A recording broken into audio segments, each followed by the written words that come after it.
I'm Tiffany Michelle here at 888 Poker live in Sochi with poker commentator Nick Wealthall. And I wanted to give you guys an inside look at what it actually would take to become a poker commentator.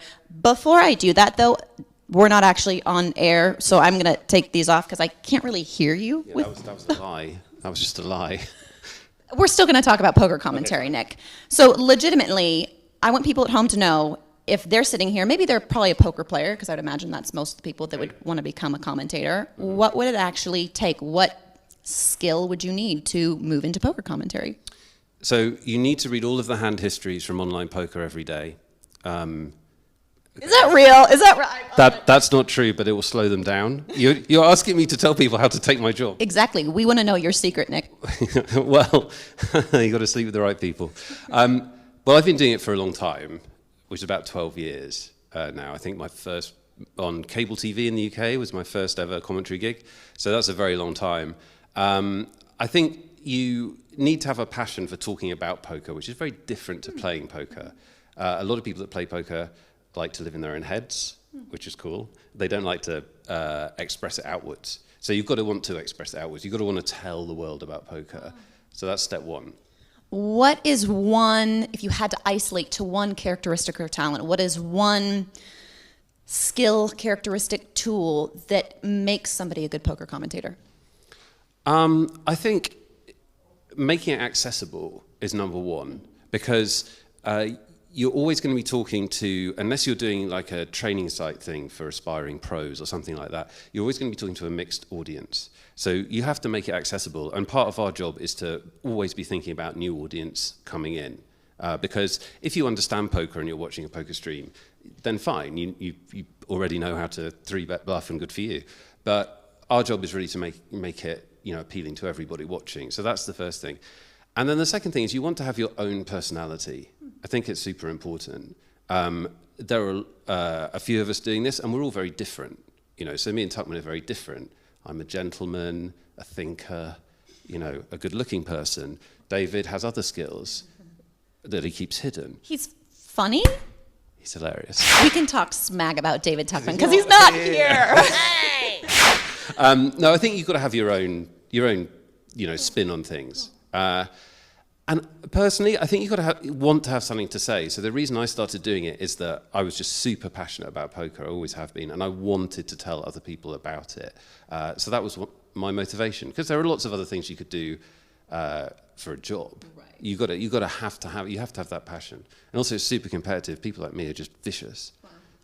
All right, maybe one last question, because interestingly, because you are a good poker commentator, talking to you in an interview is actually the things you have to say. It's really insightful, really interesting. So obviously the translation of being a good poker commentator to just being enjoyable to converse with is there. But I know for sure there have to be some tricks, because I see it here on the 888 Poker Tour, you spend so many hours sitting in this poker booth, which is basically a back corner somewhere with headphones, a laptop, a screen, maybe one person next to you if you're lucky. This time you're kind of going solo with commentary for the Sochi event. But there has to be something, I know that you have a trick that you rely on, like there has to be one go-to sentence that if you don't know anything else to say, like what is your one, I want you to spill for the people at home, your one like cheat filler, silence filler that is like, that's good, that's witty, that's interesting. Oh, wow. I'm going to think about that. It'll come to me. My dog phrase is basically, so I say basically too much. David Tuckman's, which I hope he knows, is of course. He says of course when you're trying to fill the sentences.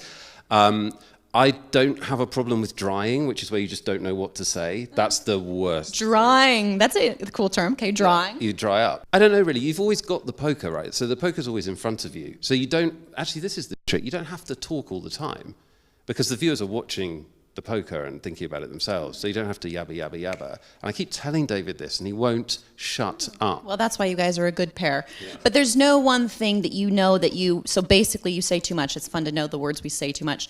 But there's no one thing that every time you're like, I'm going to pull that's the cat's pajamas, because I know it sounds really interesting or really smart. You don't have one, like I know that David Tuckman does this too, where there'll be one line that he says, I'm like, that sounds so smart, but I've heard it 50 times. Right. So I know that you use that all the time. You don't have the one go-to thing that makes you sound really smart when talking about poker. Asking me when I sound smart.